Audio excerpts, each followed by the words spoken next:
ignorancia. Los únicos vencidos, corazón, son los que no luchan. No te entregues, corazón libre, no te entregues.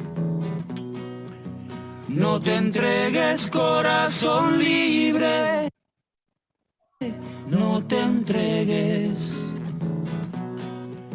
No te entregues, corazón libre, no te entregues. No te entregues, corazón libre, no te entregues. No los dejes, corazón, que maten la alegría. Remienda con un sueño, corazón, tus alas malheridas. No te entregues, corazón libre, no te entregues. No te entregues, corazón libre, no te entregues. No te entregues, corazón libre, no te entregues. No te entregues, corazón libre, no te entregues. Y recuerda, corazón, la infancia sin fronteras, el tacto de la vida, corazón, carne de primavera. No los dejes, corazón, que maten la alegría. Remienda con un sueño, corazón, tus alas malheridas. No los oigas, corazón, que sus voces no te aturdan. Serás cómplice y esclavo, corazón, si es que los escuchas y no te...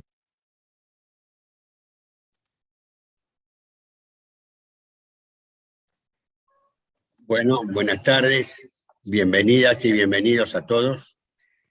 Muchas gracias de participar de este conversatorio en CEPSAL, Centro de Estudios de Políticas de Salud.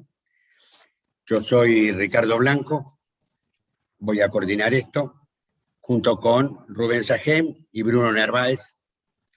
Y vamos a hablar de un tema bastante álgido en la actualidad, que es el tema del odio, ¿no?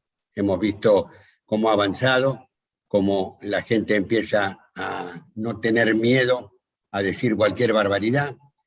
Están buscando el dolor de la gente o la pelea o alguna cosa de este tipo. Entonces pensamos que era importante sacar este tema y que habláramos seriamente sobre este tema. Ustedes ya vieron quiénes son las personas que están para hoy. Lamentablemente hace media hora me llamó Alicia Stolkiner, que tiene un problema de salud. Nada serio, pero no podía moverse. De cualquier forma, no va a estar hoy, pero va a estar en otro de los días, otro de los jueves en que vamos a estar. Son 5 jueves que vamos a tener. Y la idea es un poco que discutamos estos temas, que pensemos qué resultados vamos a tener con estos temas o qué podemos hacer para que los resultados no sean complicados. Bueno, vamos a empezar dándole la palabra a Alexia Navarro, médica pediatra, viceministra de Salud de la provincia de Buenos Aires, secretaria de Atención y Cuidados Integrales de Salud. Alexia, cuando quieras. Hola, ¿cómo están? ¿Se escucha bien? Sí. Buenas tardes a todos y a todas. Les pido disculpas, primero digo, estoy en el auto, pero a modo de oficina, más que nada, porque en el ambiente en donde estaba había mucho barullo y preferí venir para acá, así voy a estar más tranquila y poder charlar y conversar un rato con todos y todas ustedes. Gracias, bueno, Ricardo, todos por la invitación, la verdad, un orgullo poder estar acá. Y cuando Ricardo me contaba, ¿no?, de la idea de este ciclo de charlas, ¿no?, sobre el odio, la verdad que me pareció, digo, no solo muy interesante, ¿no?, ya empezar a plantear, digo, que ese sea el centro de las jornadas, de los encuentros, sino sobre todo generar estos ámbitos, ¿no? Estos ámbitos para poder charlarlo, para poder pensarlos, para ver qué es lo que significa, qué es lo que está pasando en el marco global también, ¿no? Que para eso está el maestro Jorge Rashid también, que vale, le va a poder hablar también mucho más que yo. Pero un poco se me fueron planteando varios interrogantes, ¿no? Y pensarlo también desde la salud, ¿no? Desde la salud pública, desde nosotros y nosotras como militantes de la salud, como defensores de los derechos humanos, como defensores de la salud. Entonces es la verdad un tema muy importante y sobre todo poder hablarlo, ¿no? Me surgieron varias preguntas que yo no tengo, yo no tengo muchas respuestas, ¿no? Pero estaría bueno discutirlas o charlarlas y ir construyéndolas también colectivamente a lo largo de estos encuentros, ¿no? Que él también un poco pensar desde dónde surge, ¿no? Y cómo impacta también esto dentro de los pueblos y las comunidades sobre todo. Y una de las cosas, ¿no? Que primero se me vienen a la mente, después de haber vivido este atentado, ¿no? Este intento de asesinato a nuestra vicepresidenta, nuestra referenta política, digo, responsable de todas las conquistas, ¿no? De estos derechos que tenemos, no es casualidad. Y cuando se me viene todo esto, también se me viene una sensación de angustia, ¿no? No sé ustedes cómo lo vivieron o cómo atravesaron esos días, y ahora con el tiempo, digo que ya pasó un mes, ¿no? De esta situación, que en estos espacios son sumamente importantes para poder hablar, para poder compartir, para poder escucharnos, y es muy importante también generar estos ámbitos también en nuestros lugares de trabajo, ¿no? Porque son también espacios en donde transcurrimos, en donde nuestros compañeros y compañeras de trabajo también, digo, tienen que sentirse movilizados y poder escucharnos, poder pensarnos también como comunidad, y cómo vamos a reaccionar también frente a estas situaciones. Todos sabemos, ¿no? Que esto que vivimos no fue algo aislado, no es una situación de dos o tres, o de un grupito de locos, o un grupito de fanáticos, ¿no? Que se les ocurrió generar esto. Todo esto también viene dentro de un contexto histórico, latinoamericano, digo, no pasa solo en nuestro país, sino que viene con un contexto, digo, de violencias también, y llegó a esta máxima expresión, que fue una situación, creo que una de las más dolorosas o la más disruptiva desde la vuelta a la democracia, ¿no? En nuestro país, con toda la historia también que tenemos como sociedad de violencias, vivir esto es algo muy disruptivo también para todos y todas nosotras. Por eso, este ciclo de charlas, la verdad que me pareció más que necesario. Los puntos, ¿no? que me llevan a charlar, a pensar y a reflexionar, ¿no? Es que nos está pasando a todos y todas como comunidad, como sociedad, y cómo esto influye también en el campo de la salud. Cómo nosotros somos también responsables o como trabajadores de la salud, en no replicar estas conductas, o pensar en las microprácticas también que nosotros tenemos, que se incentivan o no también a este malestar comunitario.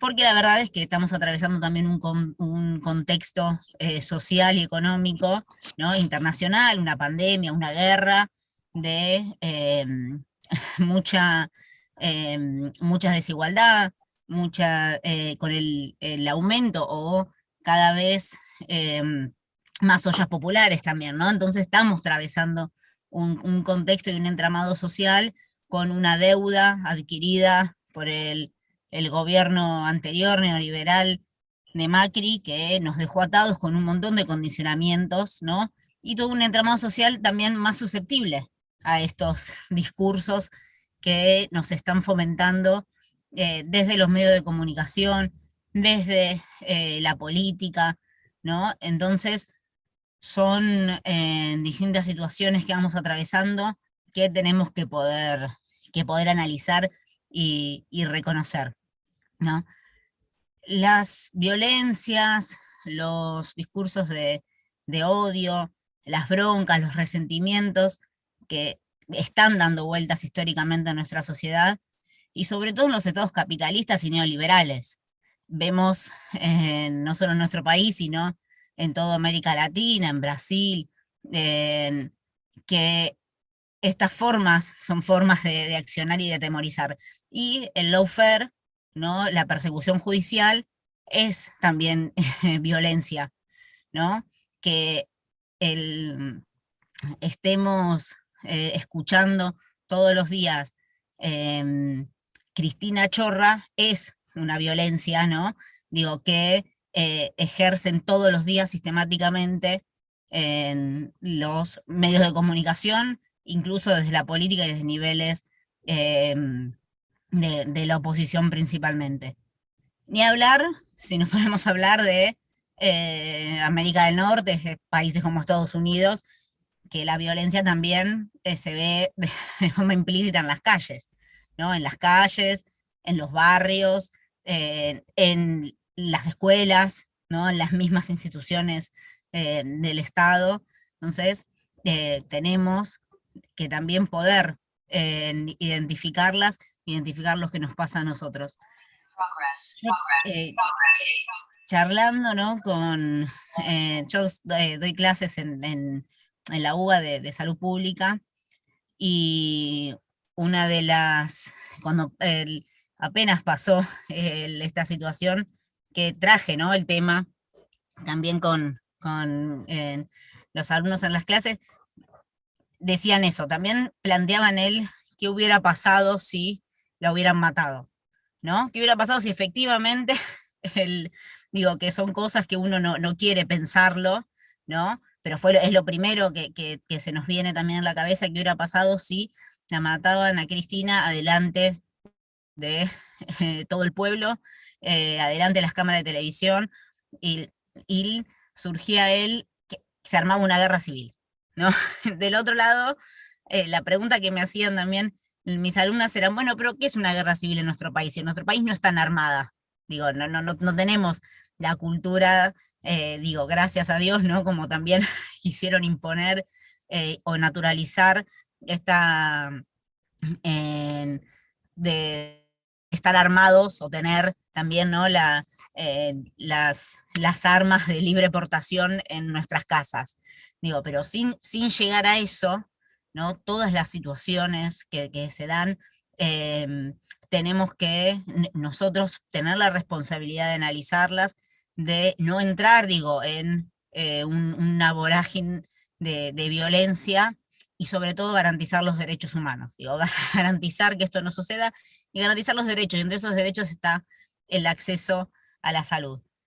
Yo como trabajadora de la salud y trabajadora del Estado, también soy consciente, no digo que vivimos o que tenemos naturalizadas muchas violencias. Hay microviolencias también que son las que tenemos que trabajar, pero un ejemplo, digo, que se me viene así rápidamente a la cabeza, y que con la presentación, con el videíto que hicieron los compañeros, fue el tema de la vacunación, ¿no? Un ejemplo que fue ahora, que es reciente, ¿no? Y que lo primero que impulsaron o que acentuaron fue la duda a las vacunas, ¿no? Que primero que la Sputnik no, ¿por qué? Porque nadie la quería, ¿por qué? Porque no era desconfiando también de las autoridades regulatorias y de las herramientas del Estado que tenemos, como la ANMAT, el Ministerio de Salud, el, eh, digo, las campañas directamente desde el sector de salud y los medios de comunicación, digo, cualquiera, periodistas, en todos los ámbitos, hablando en contra de la vacuna, ¿no? Entonces, ya de por sí nos están incitando o incidiendo en la opinión pública en un ámbito de violencias, ya cuando estamos hablando del cuidado de la salud, ¿no? Y se acuerdan que era todos los días desconfiar. El otro día estábamos también charlando, digo, con un intendente de uno de los municipios del interior de la provincia, sobre la campaña de vacunación, ¿no? Y sobre las vacunas VIP, ¿no? Que después el próximo paso también que instalaron fue las vacunas VIP. Me decían, dice, hablando de vacunas VIP, cuando acá, incluso los trabajadores de salud no se querían vacunar. Digo, estábamos hablando de por los miedos que incentivaron los medios de comunicación, las dudas, ¿no? Que incentivan en todos esos aspectos, digo, la bronca que tiran, aparte de todas las medidas en contra, ¿no? Digo, uno tomaba medidas para proteger a la población y eran todas ofensivas. Era instalar un vacunatorio VIP que en realidad, digo, teníamos vacunas incluso de sobra en ese momento porque los mismos equipos de la salud no se querían vacunar. Digo, desconfiaban de la vacuna y con todas las reglamentaciones y aprobaciones correspondientes, ¿no? Digo, entonces, esas situaciones también son situaciones de violencia, situaciones de odio que generan, ¿no? Las mismas diferencias y las mismas broncas en la sociedad. Entonces, todas esas cosas también tenemos que pensarlas, ¿no? Y que solo los discursos de odio, las violencias, no las vemos en las calles o cuando se concretan o cuando se intentan o cuando explícitamente se dice o se amenaza al presidente, a la vicepresidenta o a cualquier también funcionario público, ¿no? Que está elegido democráticamente y con una representatividad de la sociedad. Entonces, también ver esto, porque estos discursos que se generan sin decir directamente las amenazas, también son discursos del odio, ¿no? Y trayéndolo un poquito al sistema de salud, ¿no? O a nuestras experiencias, digo, que nuestro transcurso, nuestro trabajo del sistema de salud, también cómo nosotros nos paramos o trabajamos, digo, frente a la gente, ¿no? Que viene o a buscar un turno, una consulta o una duda. También muchas veces, como equipo de salud, se ejercen violencias, ¿no? Y en el sistema de salud lo vemos mucho, también esas cosas. Por eso también quería traer este tema para que lo podamos repensar, ¿no? Y después también para que se circule la palabra o dejen algunos comentarios también desde su punto de vista, porque cuando nosotros le negamos el turno, ¿no? A alguien por cualquier cosa, digo, o porque no haya esa especialidad, porque no tengamos el equipamiento necesario, porque en cualquiera de las variantes, ¿no? que se nos ocurran y que sabemos que pasan, la forma de comunicar eso, también tenemos que tener cuidado en no caer o en no reproducir violencias nosotros también, ¿no? Porque si una persona viene a buscar, por ejemplo, hacerse una tomografía, y yo le respondo, no, acá no hay, fuera, váyase, digo, también es una violencia, ¿no? Por más que digo, que es muy distinto decirle, mire señora, mire señor, está roto, no me funciona, vaya a tal lugar, ¿no? Digo, o explicarle, la respuesta tal vez va a ser la misma, pues no se lo vamos a poder resolver, pero la empatía, la amorosidad, el acompañamiento también de los equipos de salud hacia las personas, también nosotros podemos hacer mucho para romper ese círculo de de violencias. Entonces, todas esas cosas también desde nuestro lugar de trabajo, el modelo del sistema de atención, ¿no? Médico hegemónico, patriarcal, machista, que está instalado en nuestra sociedad y que en muchos casos están naturalizados. ¿No? Está naturalizado el responder que no o pegar un cartel en una ventanilla diciendo no hay más turnos, por ejemplo. Entonces digo, esas cosas, ¿no? que las vemos normalmente, en el otro también generan estas angustias. Por eso, como trabajadores y trabajadoras de la salud, tenemos que pensar en el trabajo en red, en acompañar también de otra forma, digo, ir transformando el sistema de salud hacia un sistema nacional integrado, donde tengamos en cuenta las redes, los efectores, las líneas de cuidado, y sobre todo el trabajo, ¿no? O atender y acompañar a las personas como sujetos de derecho y no con barreras. Son, digo, micro situaciones, ¿no? Que también producen eso.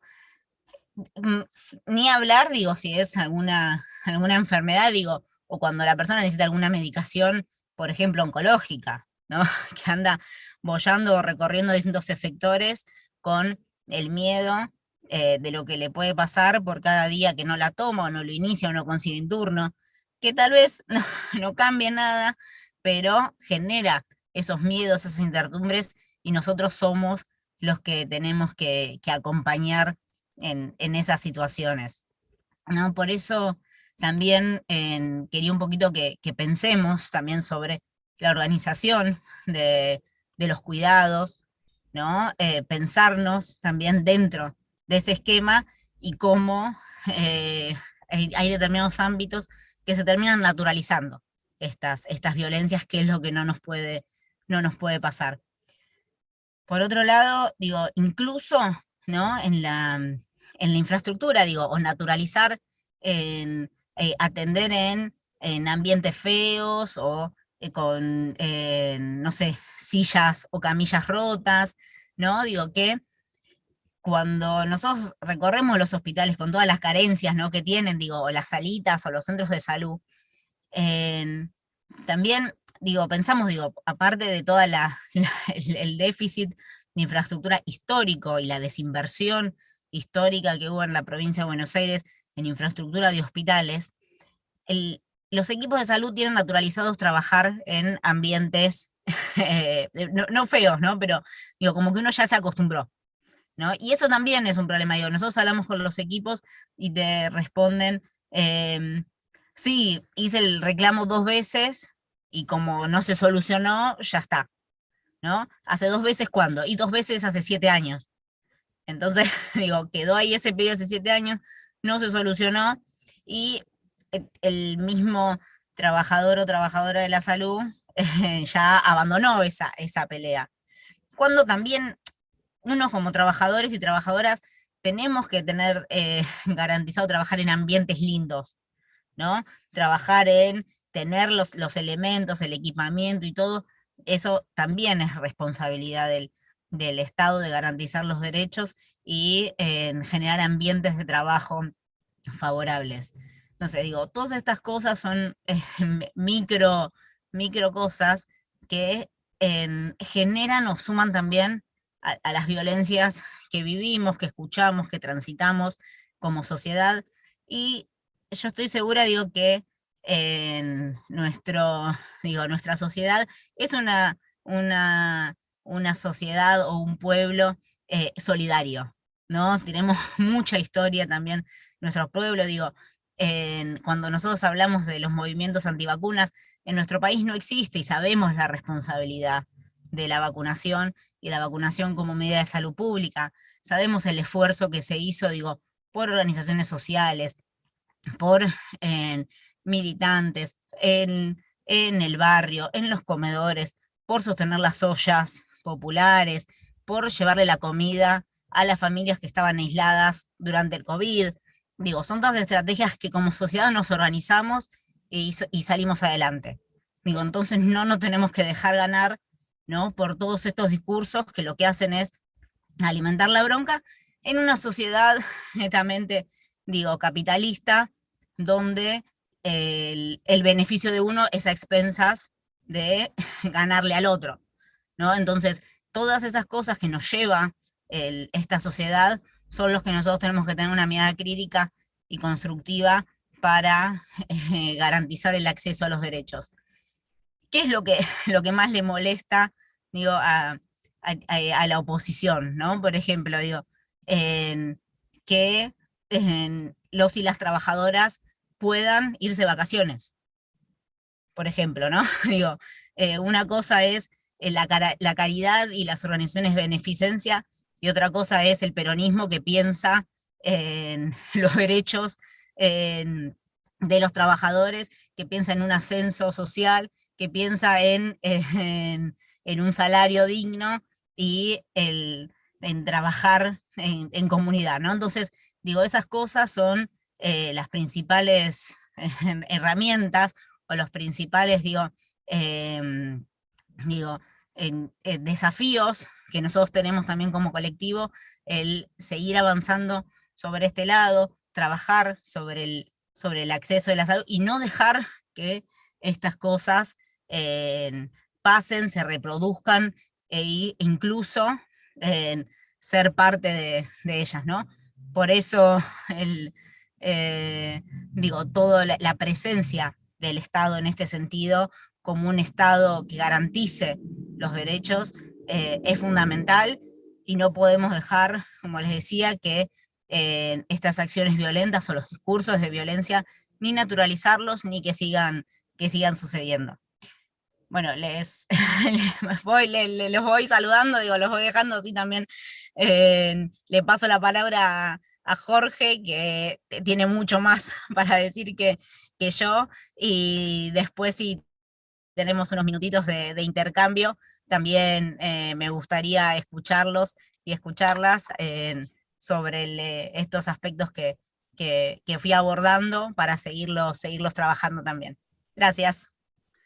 Muchas gracias, Alexia, te agradecemos mucho tu participación.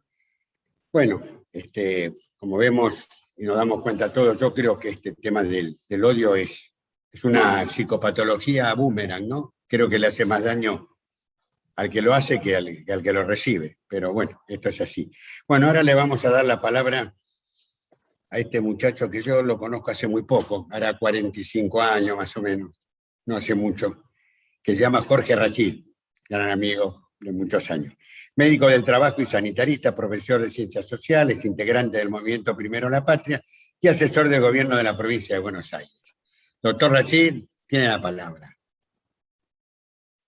Mirá qué trago. Buenas tardes a todos. ¿Cómo les va?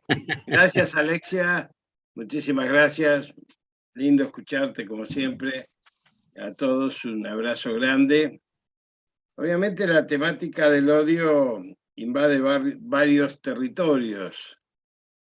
Los territorios de la política internacional, como bien mencionó Alexia, los territorios de la psicopatología, como mencionó Ricardo recién, y fundamentalmente, como cualquier expresión que se hace desde el espacio simbólico de la lucha cultural, indudablemente tiene sus orígenes, no es nacida de un repollo, no es nacida de un repollo.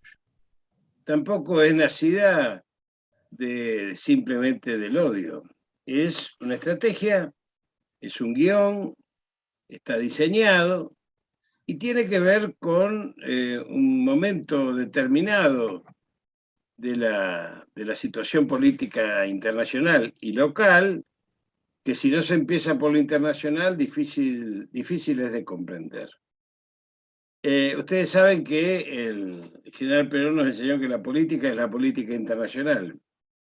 Y en el mundo se ha instalado, justamente, como bien decía Alexia, esta concepción binaria de la política. Y la concepción binaria de la política, es decir, blanco-negro, bueno-malo, lleva necesariamente a que profundicemos por qué está instalada esta concepción binaria de la política y por qué esa política necesita del odio. Y a mí me parece muy interesante que analicemos que este tipo de situaciones se fue dando a lo largo de la historia, pero ha reproducido en los últimos años cuando se diseñó desde los centros de poder internacional la antipolítica. La antipolítica que no es una no política, es otra política. Es decir, la antipolítica no es algo que se oponga a la política, es una política diferente al conjunto de ideas que conforman las diferentes ideologías y que tiende por objeto reemplazar, digamos, ese conjunto de ideas por otro conjunto de ideas que en general denominamos en forma genérica neoliberalismo o en este momento también neocolonialismo, que es una forma de disciplinamiento de los pueblos. Yo sé que esto puede parecer una visión conspirativa de la historia. Yo sé que esto está lejos, digamos, de los análisis habituales de la política, porque indudablemente la amputación de información que existe hoy, no solamente en la Argentina, sino en América Latina, y en ese espacio chiquito, muy chiquito del mundo, que se llama mundo occidental y cristiano, tan occidental como Japón y tan cristiano como Israel, para que vean ustedes cómo es un armado geopolítico, cómo es un armado imperial, que no tiene nada que ver ni con el cristianismo ni con el occidente, y que tiene como fundamento el apropiarse de un relato.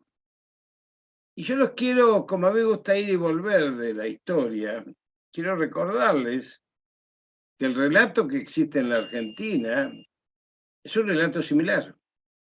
El relato de federales y unitarios, con miles de muertos, degollados, el relato de poscaseros de Mitre, es un relato de odio, es un relato donde desaparece una parte de la memoria colectiva del pueblo y donde la capacidad del enemigo del colonialismo de instalar, incluso contradiciendo a los griegos, el eje civilización y barbarie. Es decir, los griegos decían que los bárbaros eran los que venían de afuera. En la Argentina, gracias a Mitre y Sarmiento, los bárbaros somos nosotros y los civilizados vienen de afuera. Esta concepción, instalada en la subjetividad de los niños desde las escuelas primarias, que hoy permanece en el tiempo, nos da una pauta de cómo esta progresión de abismal, de binaria de la política, fue a través del tiempo, en donde la culturización del dominador fue a expensas del dominado. Les voy a dar un segundo ejemplo. Hoy China va por el 15º plan quinquenal consecutivo. Empezó en 1951, 2 años después del triunfo de la Revolución China de Mao.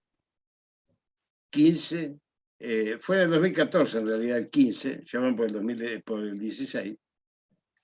En esa época ya el peronismo inauguraba el segundo plan quinquenal, en el año 51. Y esto no nos dejaron llegar ni siquiera a completar el segundo. Fíjense ustedes lo que es la diferencia entre un país emergente, un país colonizado y un país en expansión a partir de una revolución como la de Mao de su tiempo, que les quiero recordar que fue una larga marcha de 29 años, digamos, ¿no? Entonces, cuando esto se expresa desde las etapas primarias de nuestra propia historia, es como las plantas, puesta la semilla, lo único que hay que hacer es regarlas. Porque las plantas del odio fueron puestas las semillas del odio fueron puestas hace muchísimo tiempo en la Argentina y fueron mucho más crueles que las de ahora, porque fueron a través de los 30.000 desaparecidos en la última etapa, pero de bombardeos en Plaza de Mayo, de fusilamiento de sus propios camaradas, de exilio, del robo de cadáver de Evita, de los primeros desaparecidos como Felipe Vallés. Sí que tenemos una primera. Pero si ustedes quieren, nos remontamos más atrás. Vamos a la Patagonia rebelde, a la Patagonia trágica, donde los trabajadores pedían un catre y una vela y fusilaron 1.500. 1.500 fusilados. O los quebrachales del Chaco en Villa Guillermina, donde la represión cobró más de 1.500 víctimas. ¿Y esto por qué? Porque pedían no cobrar con vales, que tenían que canjear únicamente en las proveedurías de los dueños del quebrachal. Así que, si a esto le agregamos los muertos de los talleres Bacena, en plena capital federal, los que vivan cerca de Boedo, ahí en la calle Urquiza y San Juan, esto se produjo ahí, estaban los talleres Bacena, uno de cuyos descendientes fue después ministro de la dictadura de Hungría, ministro de Economía,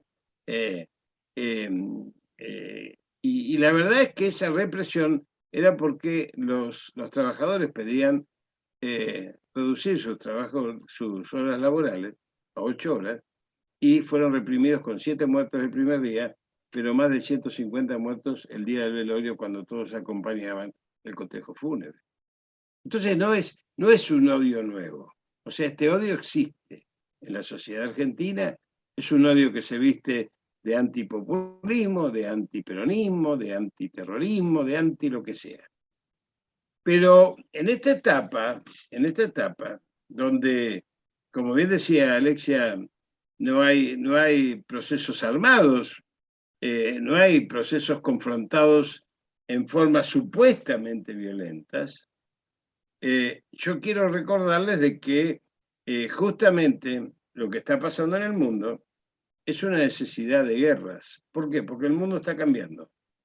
Como el mundo está cambiando y ha girado hacia el oriente, terminando con 500 años de relato atlántico, de la primera agresión, ahí Norma se va a reír, de los tipos que dijeron tierra sobre los tipos que dijeron barco. Esta primera agresión es la agresión primaria del odio entre el colonizador y la relación entre el opresor y el oprimido, que fueron los movimientos nacionales que desde el inicio mismo de la colonización fueron resistiendo.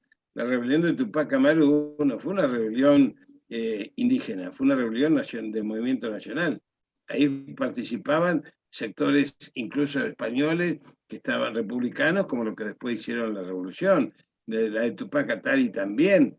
En el siglo XIX, todos nuestros grandes pensadores del siglo XIX, desde México, desde Vallejos en México, hasta Martí, pasando por Rodó, nuestro Manuel Ugarte, planteaban la patria grande.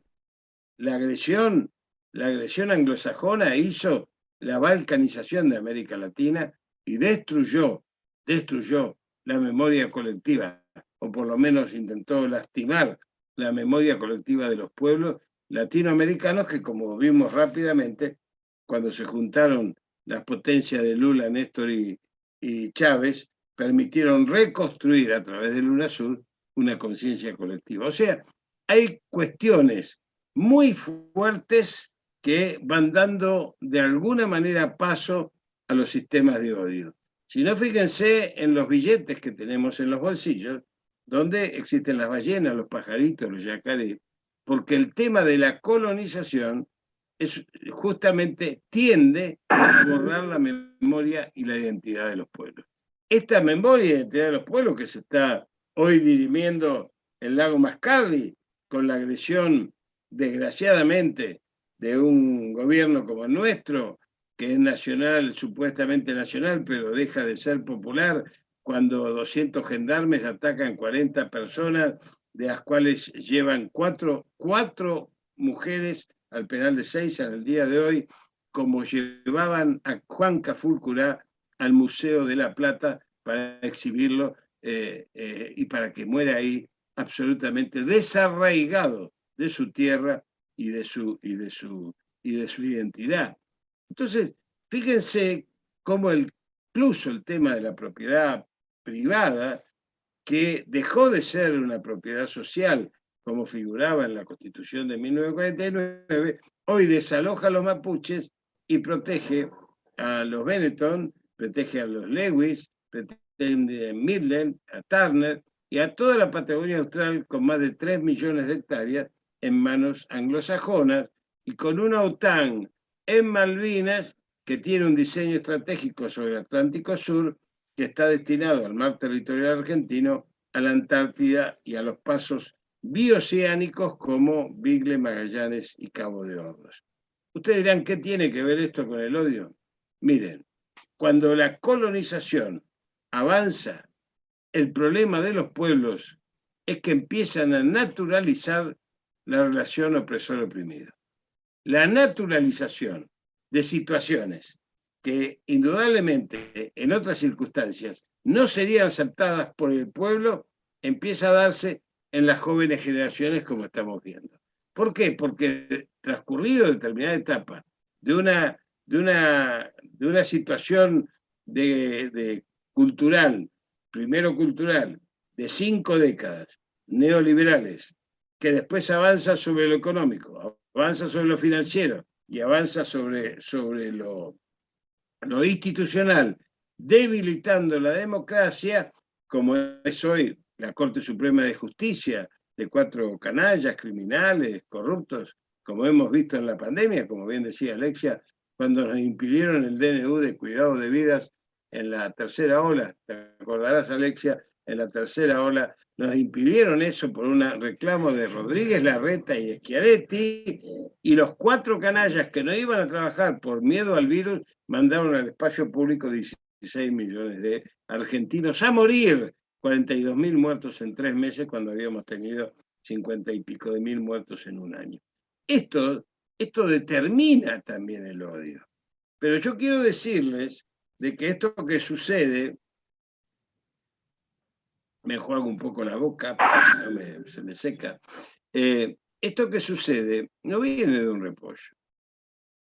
Yo les voy a recomendar un libro que se llama Las Guerras Híbridas. Las Guerras Híbridas es un libro de Andrei Kovitko, con K de Kirchner, Kovitko, Y, que es un libro que reproduce documentos de Estados Unidos desde hace muchísimos años. Y esto explica muchas cosas. Más allá que uno las conoce, a veces no la tiene enhebrada, no la tiene hilvanada. En los años 24-25 ya había un tal Monder que anticipaba la crisis del 29 y decía, se nos viene encima una crisis, después de la Primera Guerra Mundial, antes de la Segunda, y debemos aprovecharla porque el caos que trae la crisis nos permite exigirle al pueblo cuestiones que en épocas normales no se podían exigir. Fíjense ustedes, año 21. Yo creía que la teoría del caos venía de ese hermoso libro de Naomi Klein, de hace 20 años, que explicaba la teoría del caos. Bueno, es anterior a eso, Naomi Klein lo toma de ahí y avanza esta situación en algo que explica el marco de guerra mundial que hoy estamos viviendo, según dice el Papa, y que yo coincido, en el marco internacional.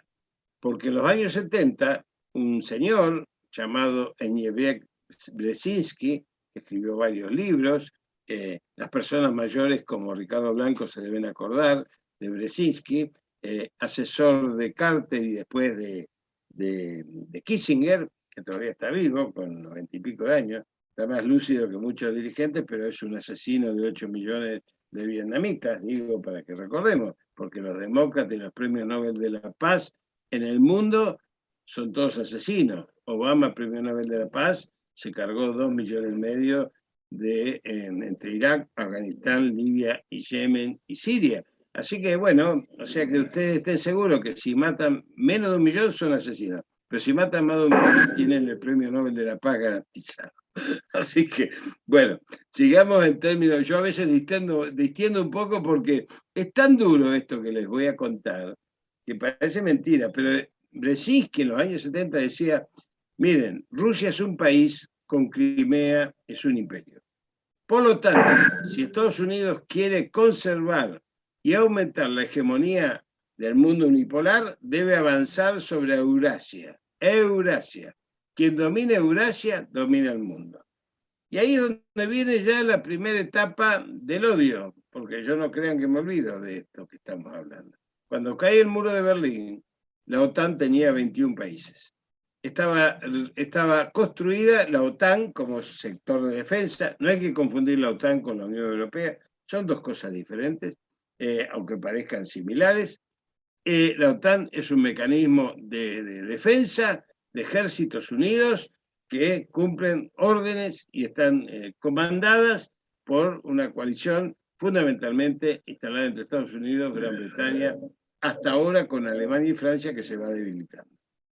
Tenía 21 países. Con esta estrategia ya diseñada de Brzezinski, esto de ocupar Eurasia, hoy tiene 32 países porque ocuparon todo el este de Europa, con Lituania, Estonia, Bulgaria, Hungría, Rumania y Polonia. Y en el año 2014 le pegaron un golpe de Estado al gobierno democrático de Ucrania, lo derrocaron a través de un proceso llamado Primavera Árabe. Y ahí paro.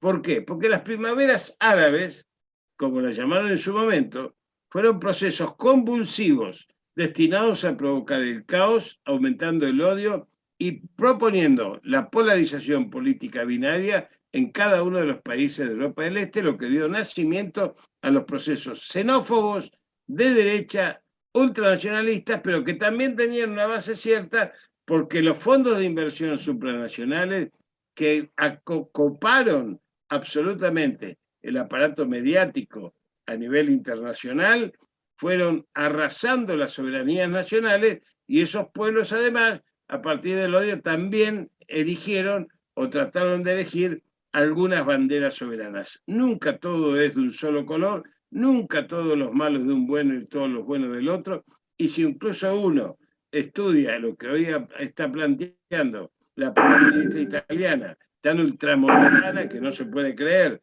desde criticar el aborto, a la ampliación de derechos, de criticar la homosexualidad como una enfermedad, todo lo que uno pueda creer de un ultramontanismo que no sé si alcanza a llegar al siglo XX, después termina criticando a Estados Unidos y termina criticando justamente el imperialismo. Entonces uno tiene que pararse en esta situación y repensarla, porque esto de Ucrania, entonces, se reproduce cuando las primaveras árabes en América Latina, y en ese libro lo van a encontrar, hay un protocolo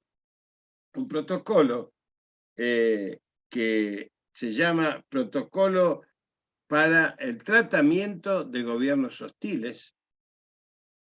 Nosotros los peronistas sacamos la primera ficha, imagínense, somos los primeros en la fila, somos los que sacamos los primeros números, los 100 primeros números son nuestros. Bien, ese protocolo tiene 8 puntos interesantes, 4 de la Revolución de los Colores, así se llama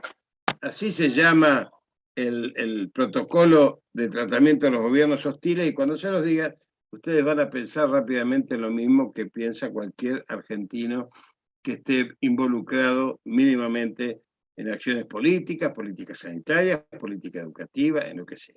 ¿Qué dice el protocolo? El protocolo de la Revolución de los Colores dice: debemos actuar sobre las emociones.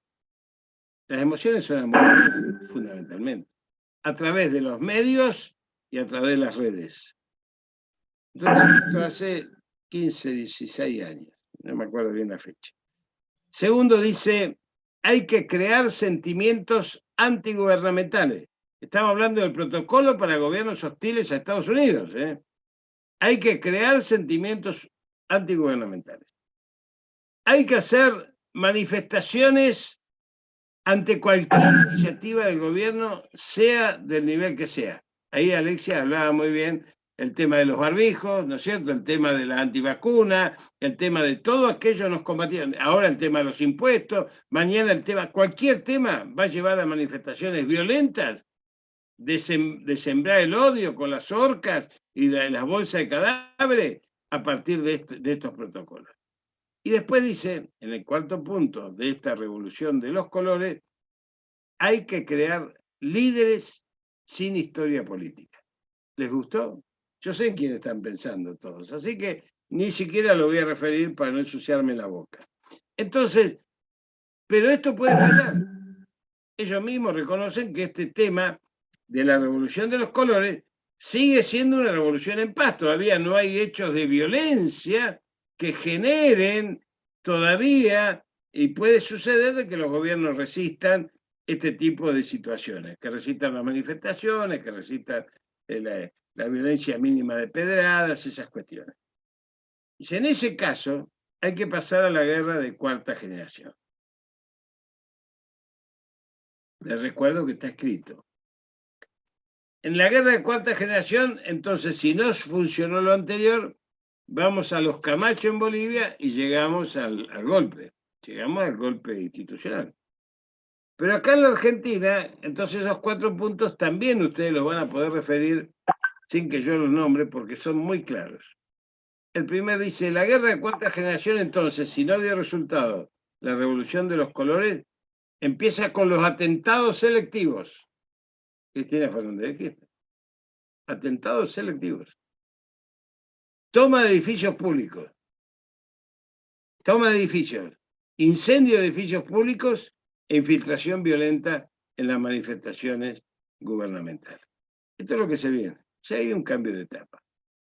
Con esto quiero plantear seriamente, muy seriamente, que cuando analizamos el tema del odio, nosotros tenemos que saber que debemos buscar, como bien decía Alexia, respuestas conducentes a que puedan esas respuestas, primero, derrotar el odio, y en segundo lugar, saber que el eje de la derrota del odio es la descolonización.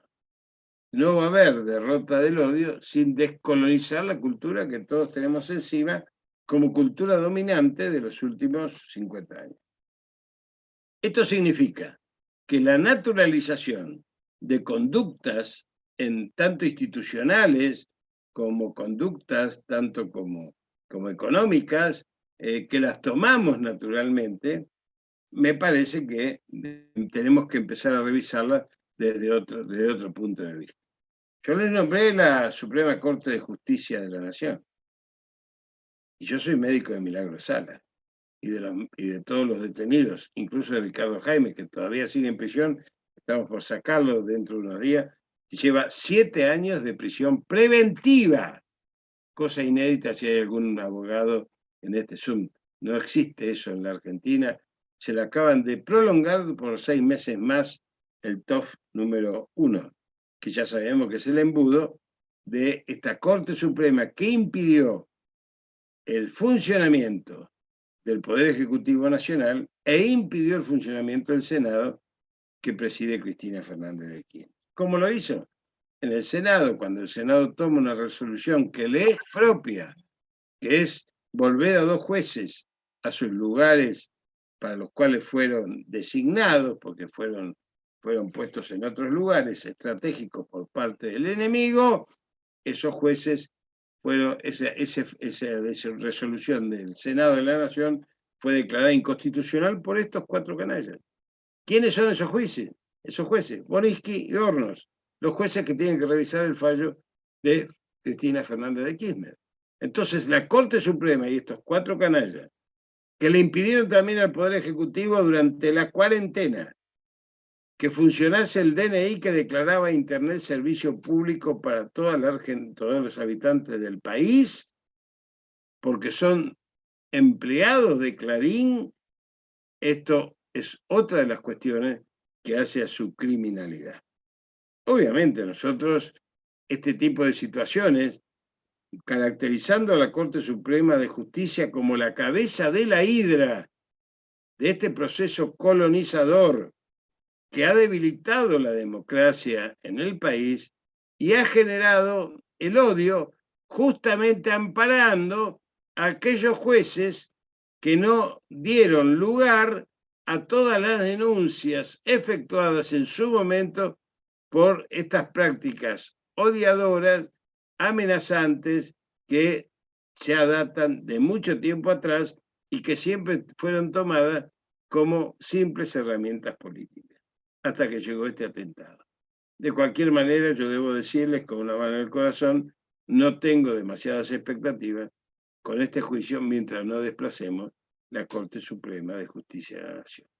Pero esto del odio, que es un eje de violencia, que se encara a partir de sectores, diría, este libro tan hermoso que si no lo leyeron se los recomiendo, escrito por un psiquiatra jamaiquino que después vivió en Argelia, que se llama Fran Fanon, Los Condenados de la Tierra, donde ustedes pueden encontrar justamente esta relación del odio, cómo el odio se encarniza hasta que encuentra un cauce político de liberación nacional, se encarniza entre pares, entre sectores sociales sumergidos, y empieza con eso que Fanon llama los lúmpenes, que son justamente los que pueden ser la mano ejecutora de cualquier tipo de aventura violenta sobre el resto de la población.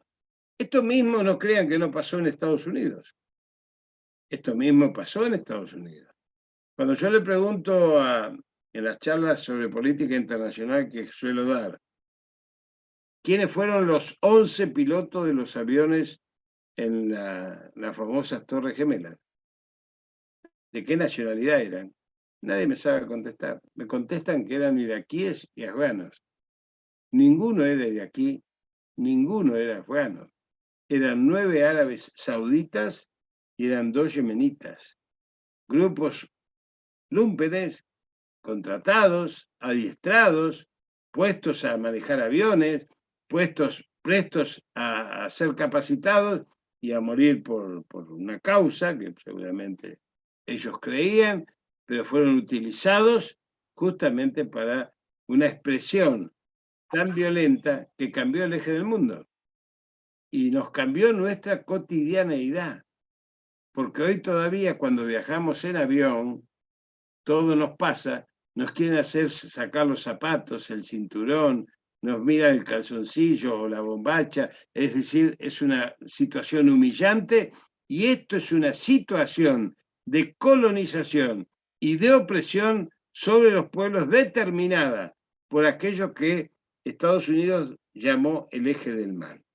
Y el eje del mal, de pronto, cuando Eurasia emerge, cuando China, Rusia y el mundo multipolar emerge, el eje del mal se transforma en el eje del bien. ¿Por qué? Porque necesitan petróleo. Y ahora Maduro es rubio y de ojos celestes, y los iraníes son maravillosos, y seguramente vamos a llegar a un acuerdo con ellos porque necesitamos el petróleo. Este es el mundo real. Este es el mundo real. Este es el mundo en el cual la vicepresidenta, nuestra compañera Cristina Fernández de Kirchner, está intentando maniobrar, y muchos de nuestros compañeros que no pueden ver la política, desde este punto de vista, creen que estamos entregando los bagajes con pitos y señales a los Estados Unidos, como muchos pensarán de los que están acá. Y lo pueden pensar legítimamente, no digo que no, pero en realidad lo que está pasando en Estados Unidos son 2 cuestiones centrales. La primera es una profunda debilidad.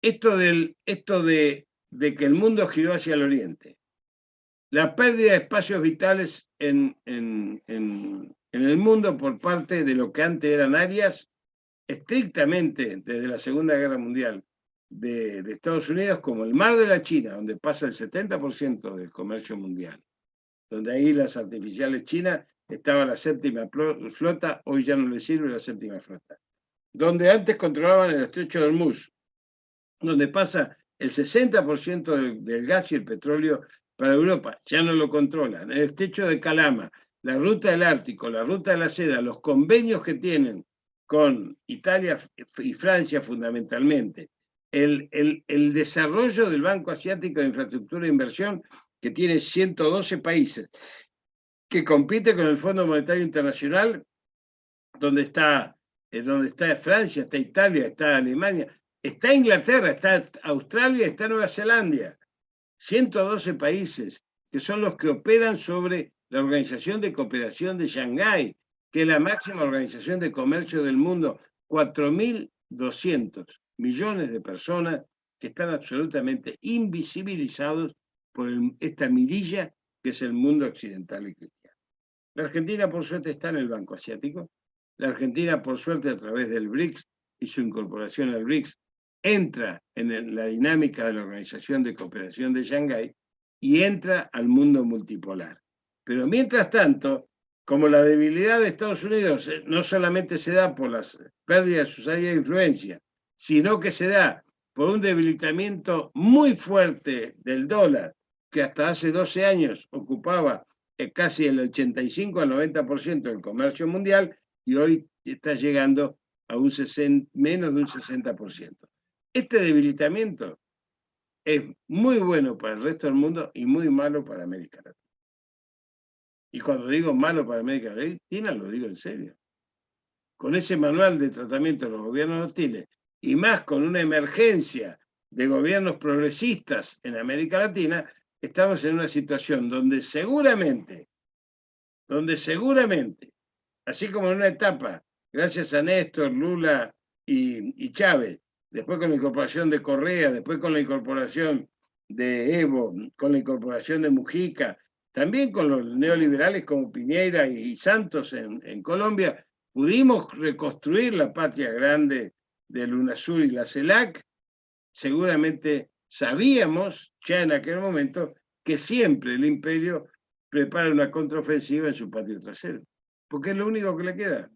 No le queda otra área de influencia. Y esto está apoyado en el desarrollo de la OTAN desde las Islas Malvinas, y por eso la dureza sobre América Latina y en especial sobre Argentina va a ser cada día mayor, porque ese diseño que es Malvinas, Orcada del Sur y Sandwich, más la Diego García, Santa Elena y Ascensión, que son las otras 3 islas que componen el marco del despliegue sobre el Atlántico Sur, hacen necesario que la Argentina vaya a un proceso de excisión de la Patagonia Austral.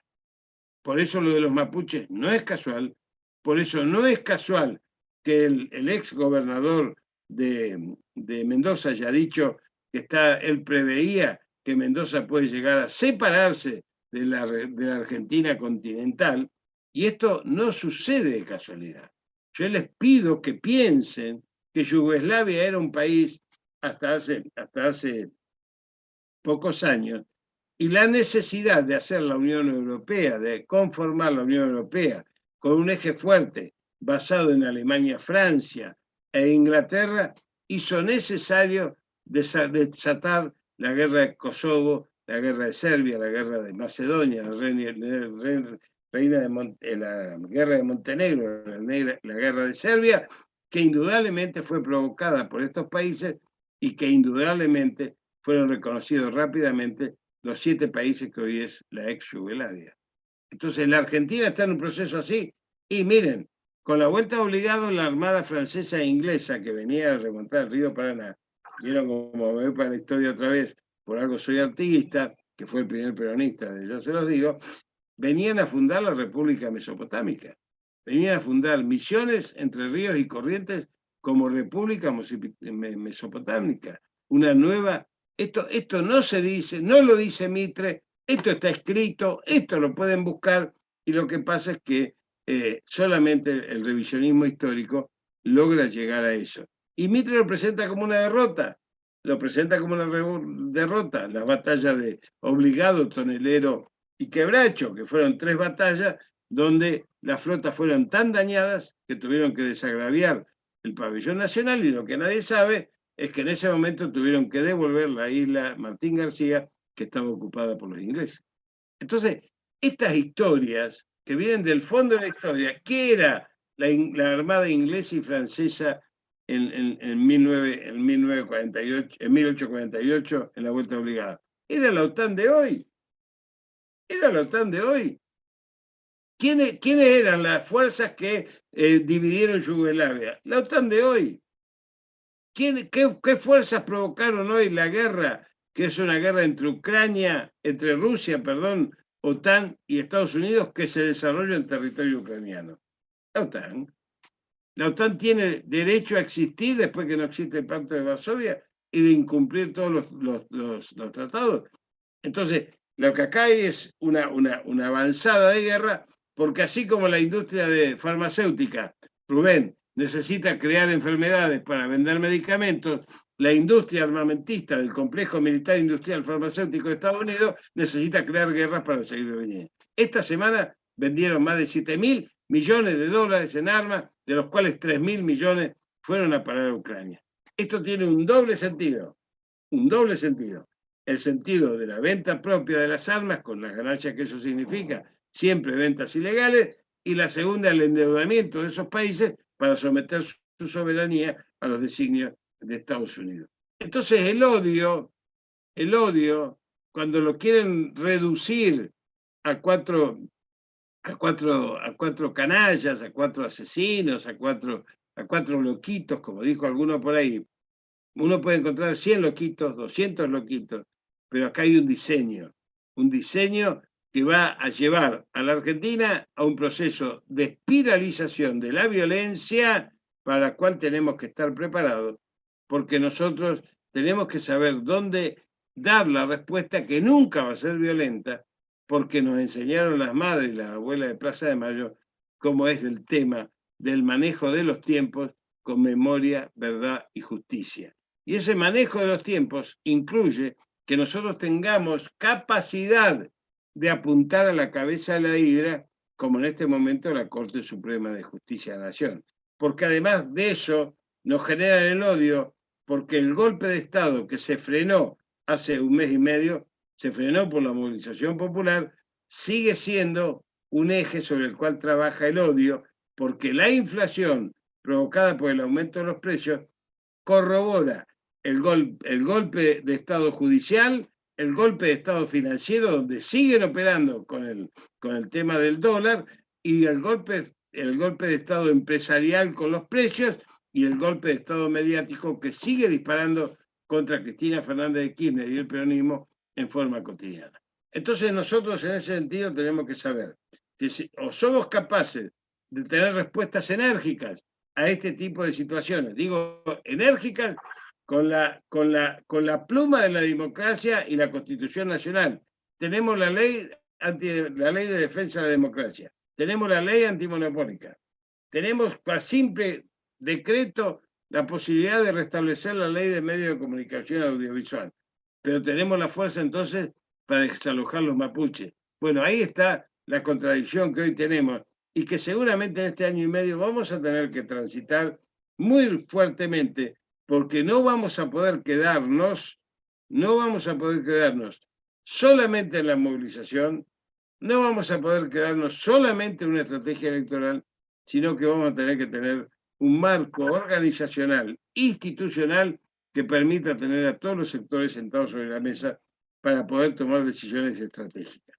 ¿Cuáles son las decisiones estratégicas que pueden calmar algunos sectores que incluso hoy están propiciando este odio porque hay un canibalismo interno muy fuerte? Y yo no estoy diciendo nada que no se conozca. Hay fragmentación, hay sectarismo, hay dogmatismo y hay pelea, como dice Saborido, todos bailan en una baldosa. Parece un tango bailado en una baldosa. Y esto de bailar en una baldosa es como pescar en la pecera o cazar en el zoológico. Y seguimos debilitando al movimiento nacional y popular sin identificar claramente al enemigo y sin actuar en consonancia. Nada impide, con la ley antimonopólica en la mano, intervenir la Serenísima, intervenir Arcor, intervenir Molinos del Río de la Plata. Nada impide eso. Lo podemos hacer.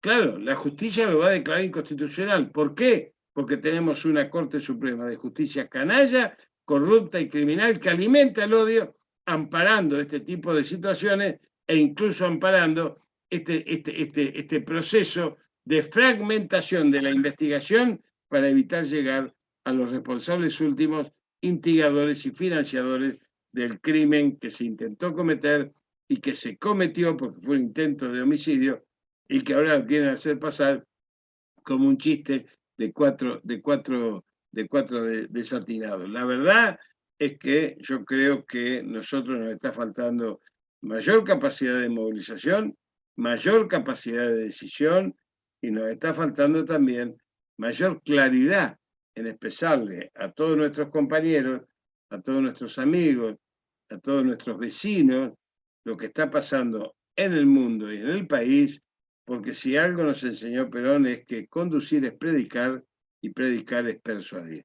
Y me parece que esto es lo que nosotros nos debemos como grupo de política sanitaria cuando arribamos a un detalle de lo que son las políticas de odio, porque sin este contexto nos podemos quedar solamente en lo acontecido.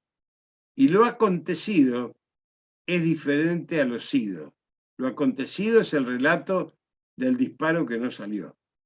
Lo sido sigue siendo las consecuencias de esa disputa y ese sembrar odio que lleva al caos, porque el caos lleva a la crisis y la crisis lleva al golpe de Estado o al debilitamiento de Estado o a que el Estado pierda su capacidad de decisión y tenga que irse. Este es el objetivo, esto está en marcha, esto está sucediendo y yo les pido que reflexionemos sobre eso cuando analizamos un tema tan importante como el tema del odio, más allá del espacio simbólico y lo que significa como psicopatología del conjunto de la comunidad. Bueno, muchas gracias, compañeros. Gracias, Jorge. Muy bueno, como siempre, como de costumbre. Hay compañeros que están pidiendo que les repitas, por favor, el nombre de los dos libros que vos dijiste recién. Con mucho gusto. El libro que contiene los procesos de la Revolución de los Colores y la Guerra de Cuarta Generación es el libro que se llama Las Guerras Híbridas de Andrei Kovitko, con K-O, B larga, O-Y-K-O. Es un ruso que vive en Estados Unidos y por eso pude acceder a esta documentación. Y ese libro se consigue, creo, por internet, lo pueden ver inmediatamente por internet.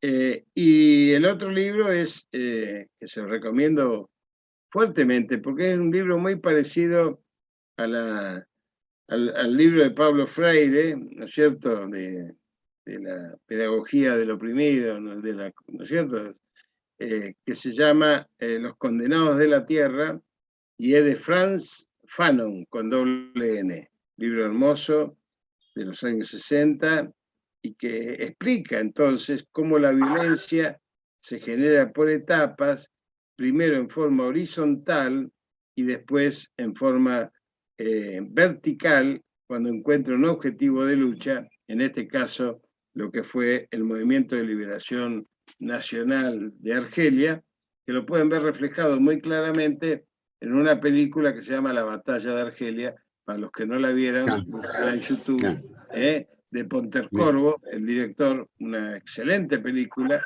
que obviamente les va a dar una respuesta acabada sobre esa situación que describe Frantz Fanon. Excelente película, excelente película. Bueno, ahora vamos a empezar a contestar las preguntas que los compañeros hicieron en el chat.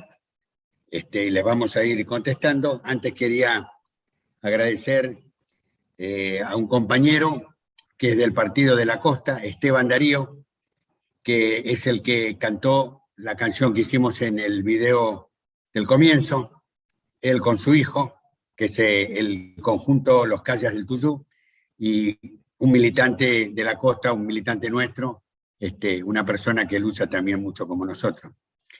Y también quiero agradecer la presencia de uno de los grandes de la lucha de muchos años por un país mejor. Muchas gracias, Jorge Testero, por estar acá con nosotros. Adelante, Rubén, por las preguntas. Bueno, vamos a leer algunas preguntas del chat y las vamos a leer, así queda la grabación, porque el chat no queda después de la grabación, entonces las vamos a leer, a pesar de que están en el chat. En principio decimos que hay gente de la localidad de Pila, de la provincia de Buenos Aires, de Varadero, provincia de Buenos Aires, del Lago Puelo, Chubut, Posadas, Misiones, entre los que pusieron de dónde se conectan, ¿no? Marina dice que fueron tremendos los ataques de los medios a quienes trabajamos en salud. Al principio fuimos héroes, dice Marina, y después, ¿qué pasó? Si alguno quiere comentar algo, puede hacerlo, obviamente, de los disertantes, ¿no? Es una descripción, así que está bien, correcto. Está bien. Claro. Silvia. No, lo que pasó es que en realidad al principio había mucho susto. Entonces en el susto eran los médicos, ¿no? Éramos los héroes. Después empezaron a llenarles la cabeza algunos, otros empezaron a decir, bueno, a mí no me está pasando nada, sigamos con la guerra, sigamos con el insulto, si se está elevando la gratitud hacia los médicos, tratemos de bajarla, porque si no, esto es algo que se hizo bien y conviene que digamos siempre que todo se hizo mal. Me parece que esto es simplemente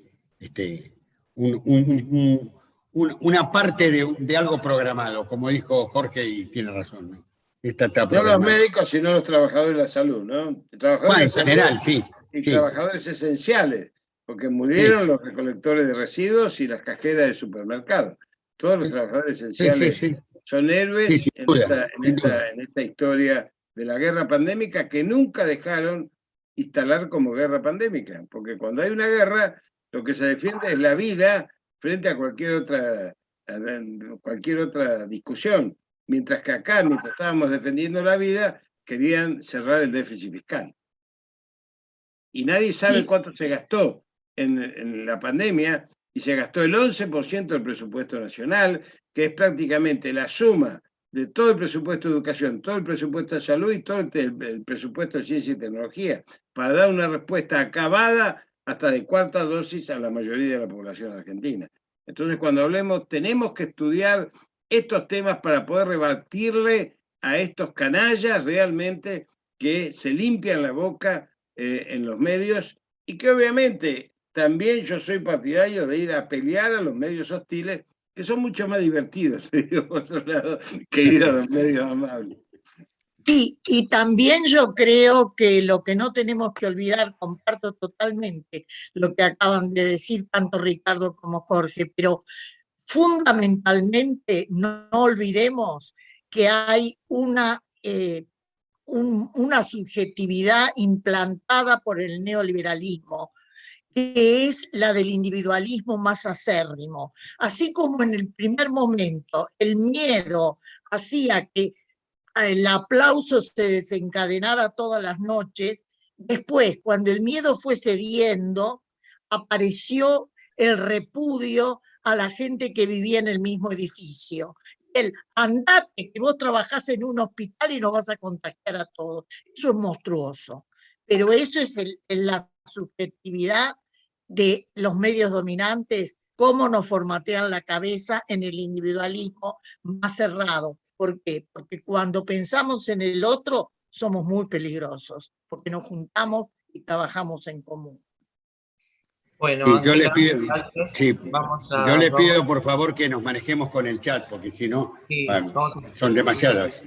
Después al final quizás hagamos un espacio de intercambio, pero vamos a respetar las preguntas del chat en el orden que fueron hechas o los comentarios.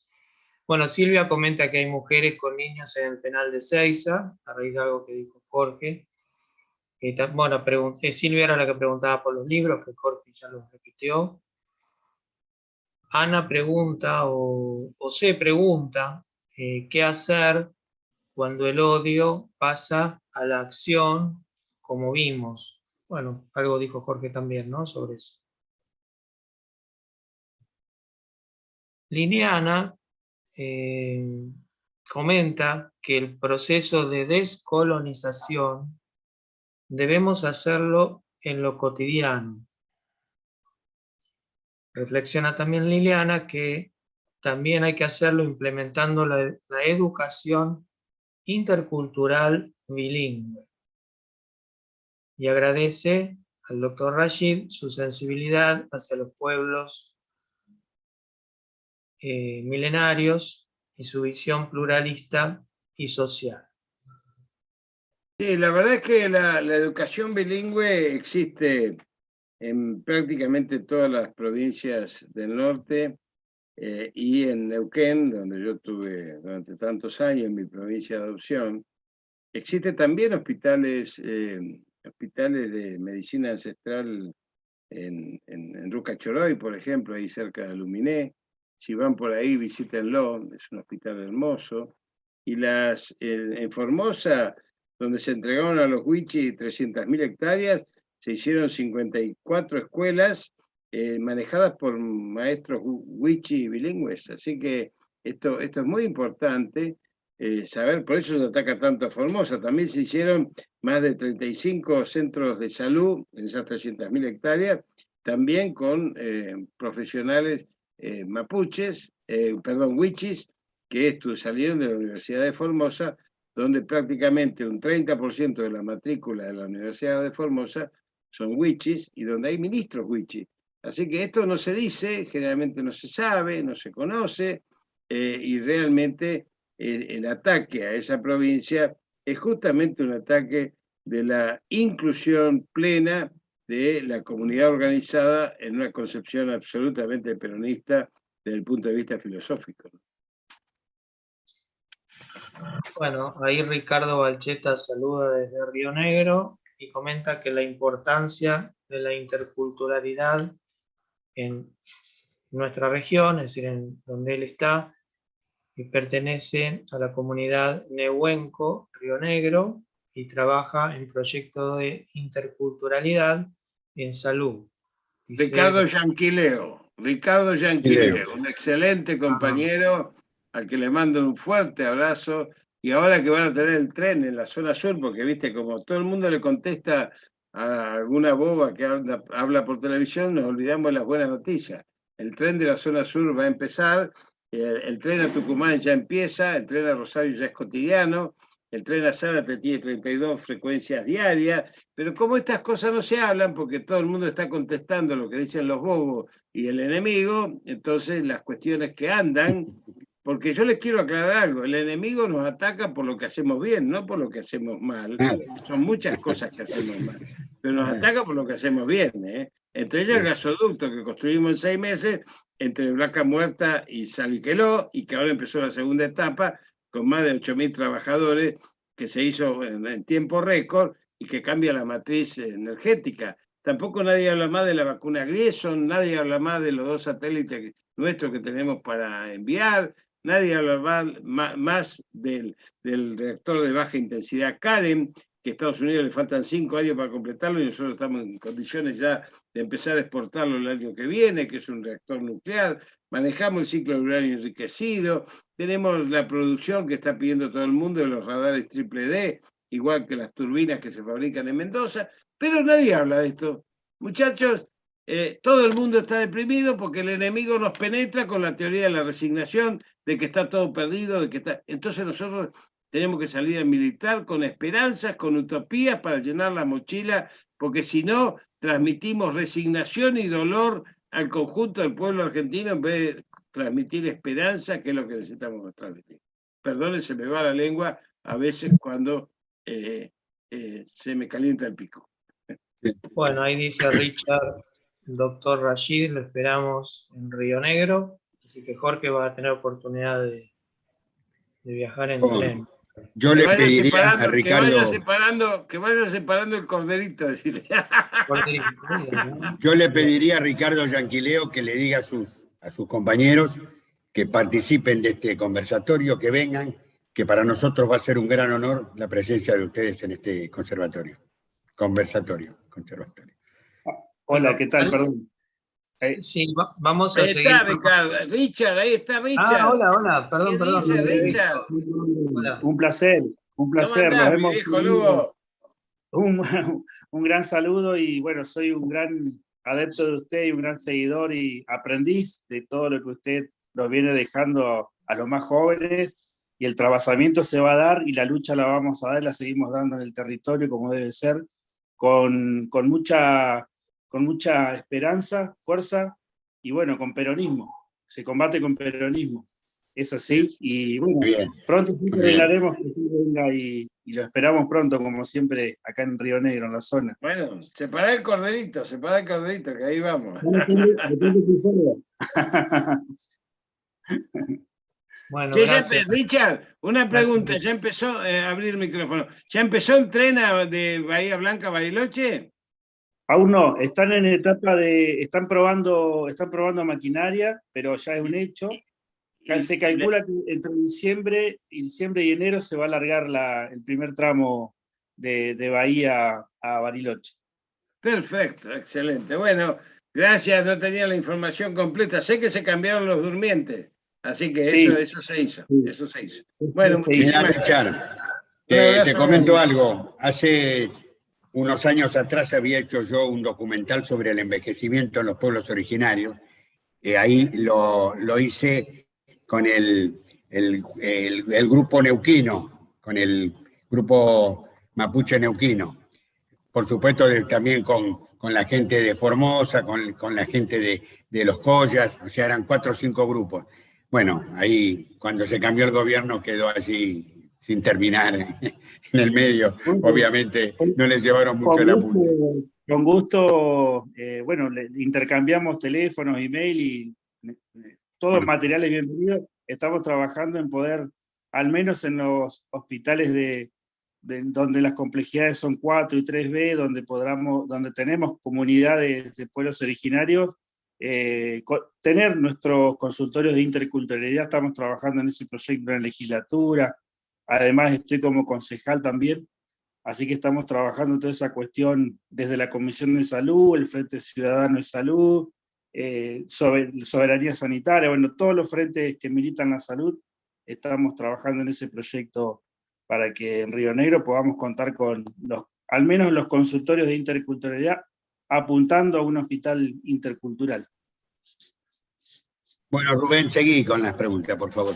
Bueno, ahí Jorge avisa que se tiene que retirar porque tiene una entrevista en televisión en Tucumán.